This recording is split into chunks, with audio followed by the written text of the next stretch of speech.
és tu? Quem sou eu? Quem somos nós? Nada sei.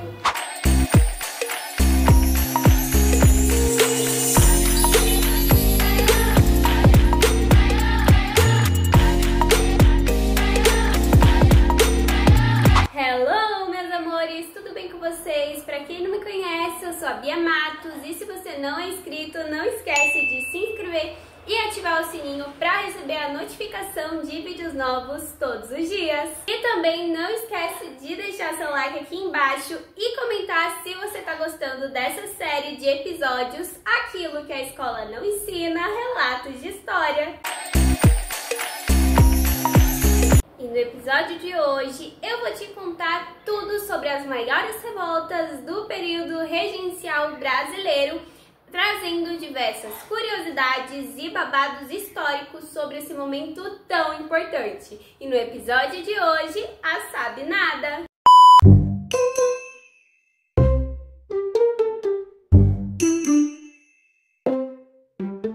Então bora para mais um vídeo, porque ele tá demais! Mas antes da gente começar, já aviso que o meu papagaio adora falar junto comigo, escutaram? Então, se vocês perceberem, basicamente é ele querendo se apresentar para vocês. Vocês estão acostumados a ver eu com o meu iPad, só que como ele tá descarregado, vamos de celular mesmo. Agora, trazendo o contexto dessa tão importante revolta, a gente pode falar que a revolta da Sabe Nada foi uma das menos duradouras revoltas regenciais do período do Império Brasileiro, em comparação a outras revoluções do mesmo período. Iniciada no dia 6 de novembro de 1837, na então província da Bahia, se estendeu até o dia 16 de março de 1838, uma duração de exatos 130 dias ou 4,3 meses. Um dos principais motivos para sua breve duração de tal fato é a falta de apoio popular ou das classes altas, sendo em pouco tempo derrotada pela Guarda Nacional. Essa revolta não teve apoio nem das classes altas nem das classes baixas. Por isso, dessa maneira, eles acabaram perdendo o poder facilmente. Afinal de contas, eles não tinham apoio de ninguém e eram basicamente ali a classe média, que era a minoria. Tanto é que tinha mais gente rica do que classe média. Agora, entrando mais a fundo nessa revolta, ela começou logo após o fim da revolta de Malês. Aliás, esse é o tema do nosso próximo capítulo e eu tô ansiosíssima porque essa é uma das minhas revoltas favoritas. A mais sangrenta e talvez a mais violenta de toda a história do Brasil Império. Uma revolução de caráter popular representando todo o grande burburinho político e econômico da região. A Sabe Nada aconteceu em uma Bahia agitada politicamente. Desde a Conjuração Baiana de 1798, a agitação política naquela província era muito grande. A última grande agitação que havia ocorrido na Bahia foi no passado, que tinha sido a Revolta dos Malês. Revolta de escravos aiuçuás. Foi a maior revolta de escravos da história brasileira e gerou uma forte mobilização da sociedade soteropolitana contra os escravos. Essa sociedade inclui as classes altas e os militares que lutaram bravamente contra os escravos, os malês. Dessa maneira, no contexto baiano, podemos destacar uma crescente insatisfação das classes médias por conta dos problemas econômicos que a Bahia enfrentava com o enfraquecimento da economia açucareira e também com a grande presença de portugueses em cargos de administração, também se tornando fatores de descontentamento. Os comerciantes baianos queriam ter um maior controle sobre o comércio local e militares da região mais benefícios e poder. Até porque a gente pode analisar que basicamente todas as revoltas que acontecem, elas também têm um caráter de autonomia. Sempre elas estão ligadas por essa coisa de querer autonomia, que não era uma coisa tão presente na época.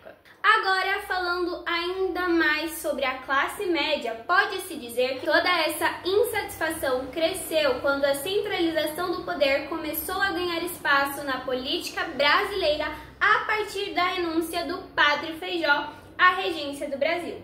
Esse ato foi entendido como um fracasso do projeto federalista que buscava garantir a autonomia das províncias brasileiras. Eu gosto muito do Padre Feijó, tanto como pessoa quanto político, só que eu acho que ele como o regente, ou seja, como uma espécie de presidente, não deu muito certo, até porque ele não conseguia tomar decisões de pulso firme e também por ele ser um padre, as pessoas não consideravam ele uma figura muito politicamente ativa. Isso trouxe diversos fracassos e resultados para o Brasil, fortalecendo ainda mais os grupos que queriam se rebelar contra o Império. Para a classe média baiana, o grupo que começou a sabinada, a renúncia do Feijó foi inaceitável, até porque ele era o único que apoiava a autonomia das províncias. A luta por essa autonomia, além do aspecto político, também era influenciada por questões econômicas, uma vez que as classes médias baianas estavam insatisfeitas com a política de impostos praticadas pela monarquia. Imposto para inspirar, imposto para expirar, imposto para prender a respiração, para soltar a respiração. Eu protesto contra esses impostos! Imposto por protestar contra os impostos. E como a gente pode perceber, os impostos e tributos sempre causam problema, desde o século 17, 18 até o século 21, e parece que isso não vai mudar nunca. Principais acontecimentos. A sabinada teve início quando alguns militares e civis encaminharam-se para o Forte de São Pedro no dia 6 de novembro de 1837. O ataque ao forte deu início a um confronto violento, que resultou na conquista dele pelos que se rebelavam. No dia seguinte, os sabinos, nome dado às pessoas que participaram dessa revolta, como eram conhecidos como rebeldes, foram na direção centro de Salvador, tomando a praça do palácio e expulsando as autoridades da cidade. A revolta levou este nome por causa de Francisco Sabino, médico e jornalista que foi um dos grandes líderes da sabinada. Outro líder da revolta foi João Carneiro da Silva Rego, um advogado dono de muitas terras e de escravos. João Carneiro, inclusive, foi nomeado para ser vice-presidente da República fundada na Bahia.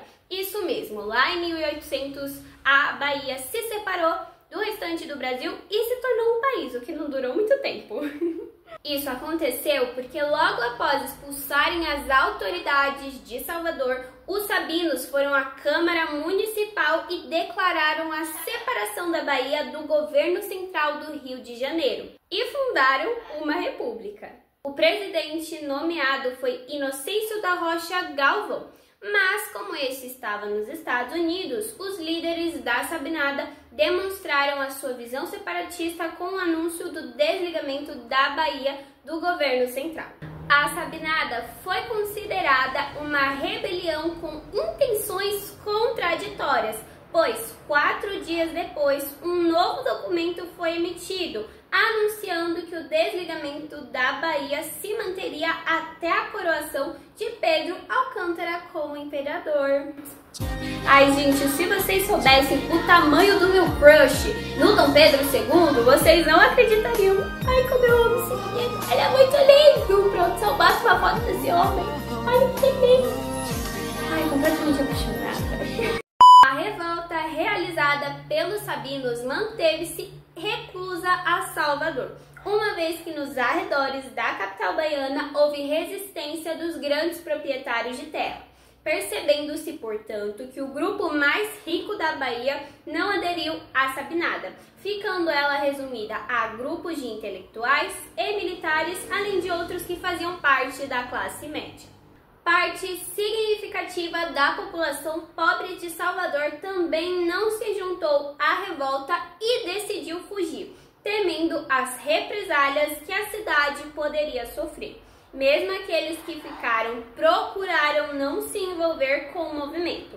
A reação do governo foi imediata e a cidade de Salvador foi cercada por terra e por mar. Por isso, em algumas semanas começaram a faltar comida para a população local, levando a mais pessoas pessoas deixarem de aderir à revolta. Os líderes da Sabinada não tinham nenhuma pauta de abolição em relação à escravidão e, portanto, o trabalho escravo seria mantido na Bahia caso eles tivessem sucesso. No entanto, foi aberta uma exceção aos escravos que aderissem à causa dos sabinos, que seriam recompensados com a garantia de liberdade, algo que eles com certeza não iriam cumprir. Agora, falando um pouco mais sobre o desfecho dessa revolta, a falta de apoio popular e a oposição direta das elites baianas fizeram com que a Sabinada estivesse condenada ao fracasso. Como vimos, a cidade de Salvador foi sitiada por todos os lados, deixando-os sem saída e logo a comida se tornou escassa. Por fim, os ataques feitos pela Guarda Nacional concluíram o serviço e entre 13 a 16 de março de 1838 aconteceram os últimos combates. Os confrontos entre os sabinos e as tropas da Guarda Nacional resultaram em cerca de 1.800 mortos. Em pouco mais de 4 meses, as autoridades de Salvador conseguiram derrotar os sabinos que, ao se entregarem, pediram por clemência, mas isso não aconteceu. Essa clemência seria basicamente uma petição de perdão para eles não serem levados de arrasta, mas isso não foi cumprido. É verdade. Segundo as historiadoras Laila Schwartz e Heloísa Starin, elas estimam que cerca de 3.000 rebeldes foram levados presos depois da derrota da Sabinada. Os africanos livres que tomaram parte na revolta foram degradados para a África, ou seja, eles foram mandados de volta para a África. E os outros rebeldes foram degredidos para locais como Rio de Janeiro e Rio Grande do Sul, além de alguns militares sendo obrigados a lutar na Guerra dos Farrapos, que aconteceu logo em seguida. Um resumão completo, houve um grande massacre dos sabinos. Em resumo, a revolta da Sabinada tem um caráter muito confuso, entretanto monarquista, representando uma minoria descontente e em busca de mais privilégios, se limitando a um introspecto de fracasso e de dor. E eu acho, gente, que essa é uma das revoltas que ela é muito engraçada, mas ela é muito gostosa de você estudar. Porque se a gente for analisar todos os confrontos, a gente pode perceber que é sempre um pequeno grupo de pessoas que quer ter mais privilégio do que ele já tem. Impressionante isso. Bom, meus amores, esse foi o vídeo de hoje. Eu espero que vocês tenham gostado. Comenta aqui embaixo qual que você quer que seja a próxima revolta. Um beijo e até a próxima!